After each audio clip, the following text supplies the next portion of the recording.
இப்போ ஹெச்டிஎஃப்சி பேங்கோட total assets இன்னைக்கு 43 லேக் crore மேல இருக்கு. அதே சமயம் ஐசிஐசிஐ பேங்கோட அசெட்ஸ் வந்து ஒரு 23 லேக் crore. ஆமா, கிட்டத்தட்ட பாதிக்கு பாதிதான். கரெக்ட். அதாவது சைஸை பொறுத்த வரைக்கும் ஹெச்டிஎஃப்சி ஐசிஐசிஐ விட 2 மடங்கு பெரியது. ஆனா இந்தியன் பேங்கிங் செக்டார்ல ஒரு பேங்க் மிகப்பெரிய சைஸ்ல இருப்பதால் மட்டுமே அது உனக்கு ஒரு சிறந்த இன்வெஸ்ட்மெண்ட் ஆகிடுமா?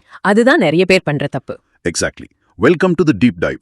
இன்னைக்கு நாம பார்க்க போற தலைப்பு ஏப்ரல் 18, 2026 அன்னைக்கு ஒரே நாளில் வெளியான ஐசிஐசிஐ வர்சஸ் ஹெச்டிஎஃப்சி பேங்க். இந்த 2 ஜாம்பவான்களோட ரிசல்ட்ஸ் தான் நம்ம ரொம்ப ஆழமா அலச போறோம். கண்டிப்பா ரொம்ப சுவாரஸ்யமான கம்பேரிசன் இது. ஆமா, இந்த வீடியோ லைக் செய்து எங்களது இந்த முயற்சிக்கு ஆதரவளிக்க சப்ஸ்கிரைப் பண்ணுங்க. அப்புறம் நாங்க இப்போ போர்ட்ஃபோலியோ அனாலிசிஸ் மற்றும் ரீஸ்ட்ரக்சரிங் சர்வீஸ் வழங்குகிறோம். ரைட். இதுல உங்க போர்ட்ஃபோலியோவின் டீடைல் ரிப்போர்ட் கிடைக்கும். உங்களுக்கு விருப்பம் இருந்தால் டிஸ்கிரிப்ஷன்ல இருக்கிற கூகுள் ஃபார்ம் லிங்கை ஃபில் பண்ணுங்க. சரி, நாம நேராக விஷயத்துக்கு வருவோம்.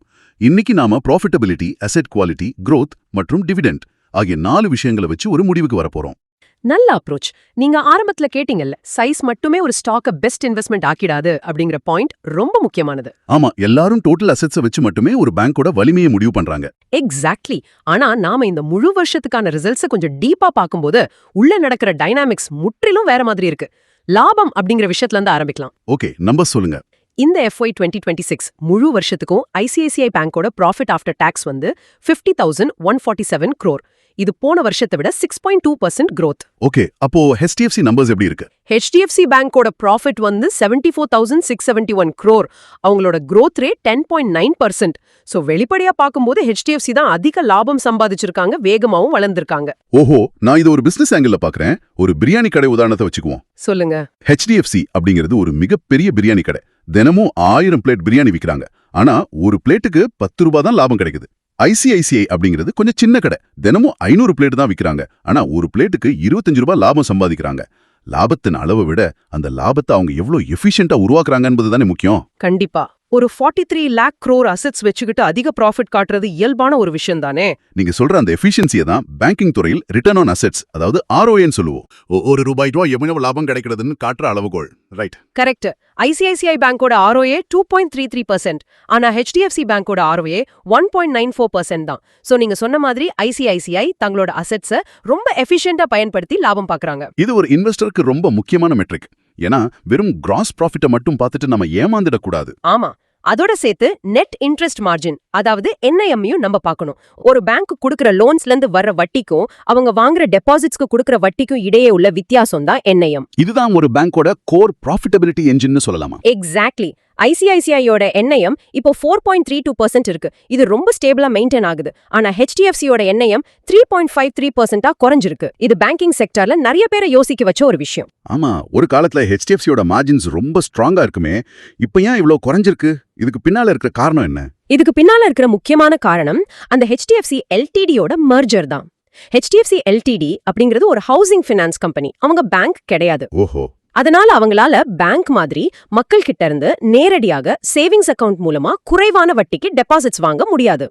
அவங்க இன்ஸ்டிடியூஷனல் இன்வெஸ்டர்ஸ் கிட்ட இருந்து பாண்ட்ஸ் மூலமா அதிக வட்டிக்கு பணத்தை வாங்கினாங்க. அதாவது ஹை காஸ்ட் பாரோயிங்ஸ், ரைட்? ஆமா.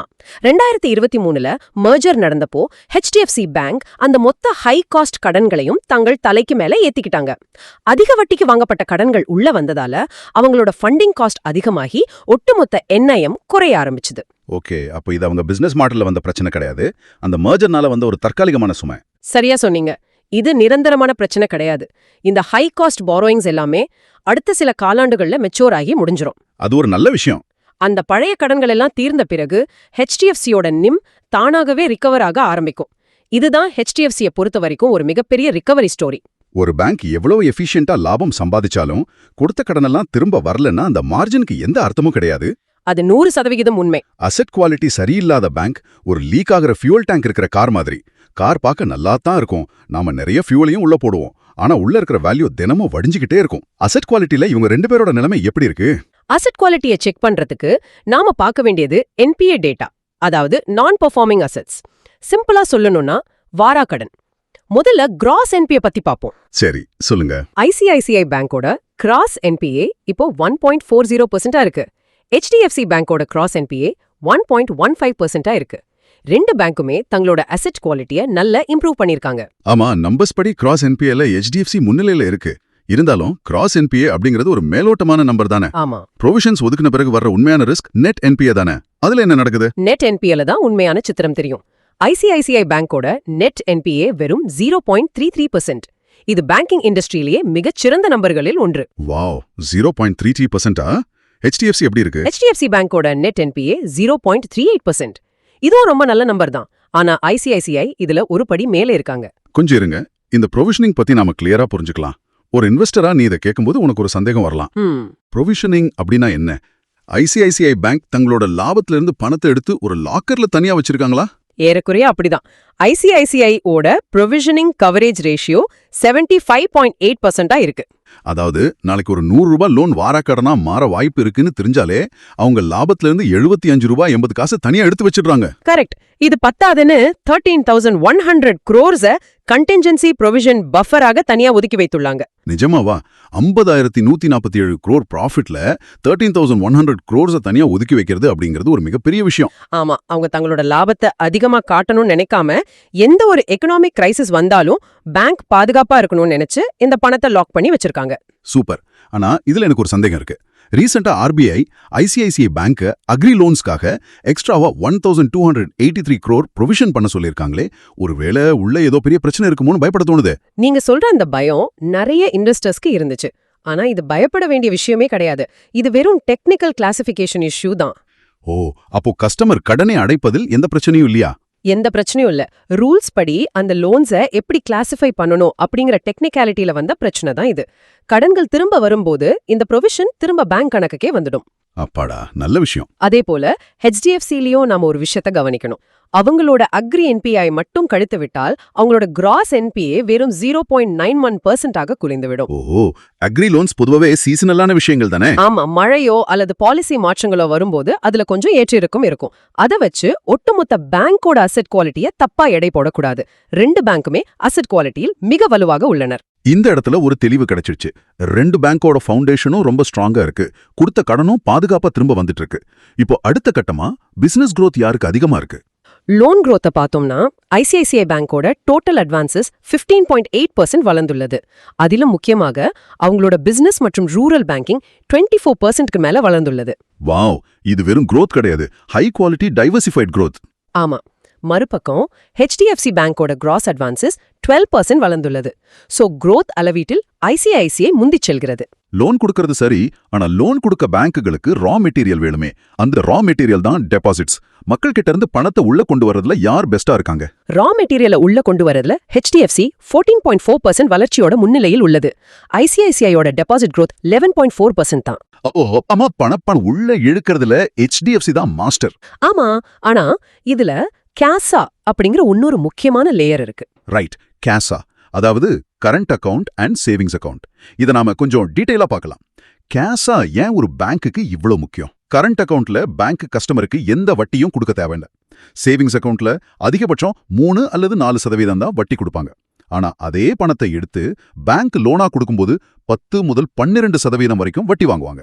கரெக்ட். அப்போ எந்த பேங்க் கிட்ட அதிக கேஷா இருக்கோ அவங்களுக்கு ரொம்ப குறைவான செலவுல பணம் கிடைக்குது, மார்ஜின் அதிகமா கிடைக்குது. நான் சொல்றது சரிதானே? 100% சரி. இந்த கேசா பிரிவில் ஐசிஐசிஐ 38.6% வைத்துள்ளது.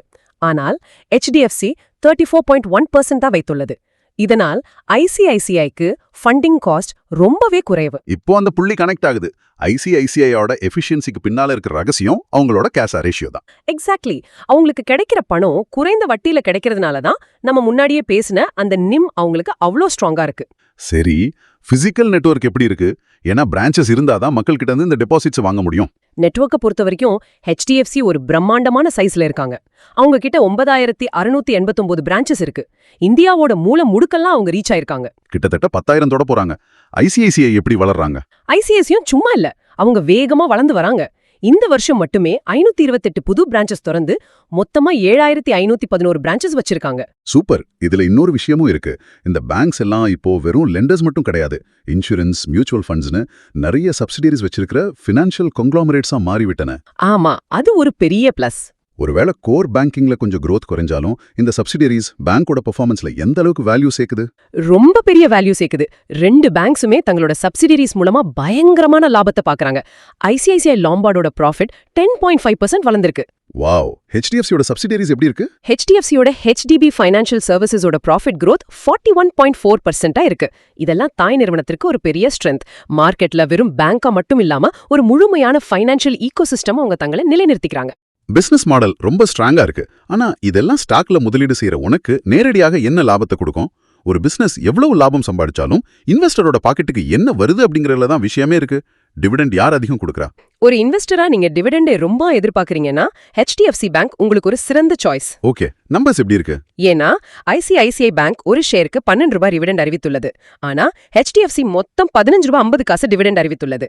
இதுல ₹2.50 ஸ்பெஷல் இன்டரிம் டிவிடெண்டும் அடங்கும். ஓகே, டிவிடெண்ட் விஷயத்துல HDFC ஸ்கோர் பண்ணிட்டாங்க. அடுத்து முதலீட்டாளர் பாதுகாப்பு, கேபிட்டல் அடிக்வசி ரேஷியோ, அதாவது CAR. இது பேங்கோட சேஃப்டிக்கு ரொம்ப முக்கியம். ஆமா, ஒரு பேங்க் எதிர்பாராத நஷ்டங்களை சந்திக்க நேர்ந்தா அதை சமாளிக்க அவங்க கிட்ட இருக்கிற சொந்த பணத்தின் அளவு இது.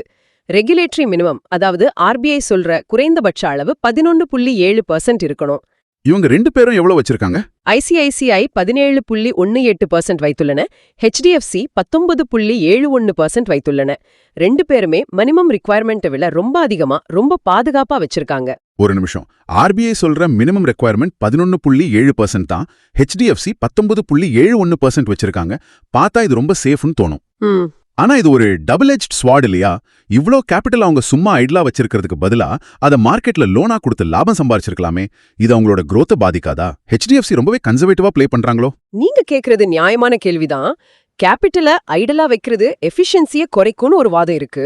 ஆனா HDFCயோட சைஸ்க்கும் அவங்க மார்க்கெட்ல ப்ளே பண்ற விதத்துக்கும் இந்த கேபிட்டல் ஒரு எக்ஸ்ட்ரா ஃபியூல் இந்த டேங்க் மாதிரி. ஏதாவது ஒரு பெரிய எக்கனாமிக் ஷாக் வந்தா அதை ஈஸியா சமாளிக்கலாம், ரைட்? கரெக்ட். அது மட்டும் இல்லாம நாளைக்கு மார்க்கெட்ல நிறைய புது லோன்ஸ் கொடுக்கணும், ரொம்ப அக்ரெசிவா வளரணும்னு அவங்க முடிவு பண்ணிட்டா புதுசா போய் ஃபண்ட் ரைஸ் பண்ண வேண்டிய அவசியமே இல்ல. இந்த கேபிட்டல் உங்களுக்கு ரொம்ப கை கொடுக்கும். அதாவது அடுத்த கட்ட growthக்கான ஒரு லான்ச் பேடா இதை பயன்படுத்திக்கலாம் சொல்றீங்க. ஓகே, நாம 4 முக்கியமான பில்லர்ஸையும் கவர் பண்ணிட்டோம். ப்ராஃபிட்டபிலிட்டி, ஆசெட் குவாலிட்டி, growth மற்றும் டிவிடெண்ட்ஸ் எல்லாத்தையுமே ரொம்ப டீப்பா பார்த்தாச்சு. ஆமா, இப்போ நாம ஒரு முடிவுரைக்கு வர வேண்டிய நேரம். இந்த மொத்த அனாலிசிஸ்ல இருந்து நாம தெரிஞ்சுக்க வேண்டிய அந்த ஃபைனல் வெர்டிக்ட் என்ன? 2 பேங்குகளுமே அவங்க இடத்துல ரொம்ப ஸ்ட்ராங்கா இருக்காங்க. ஐசிஐசிஐ பேங்க் ஒரு ஹை குவாலிட்டி காம்பவுண்டர். அவங்க கிட்ட சிறந்த மார்ஜின்ஸ் இருக்கு. அசெட் குவாலிட்டில எந்த ஸ்ட்ரெஸ்ஸும் இல்ல. லோன் புக் ரொம்ப வேகமான வளர்ச்சி அடையுது. அதே சமயம் HDFC பேங்க் ஒரு ரிகவரி ஸ்டோரி. அவங்க கிட்ட மிகப்பெரிய அளவு இருக்கு. சிறந்த டிவிடெண்ட் கொடுக்கறாங்க.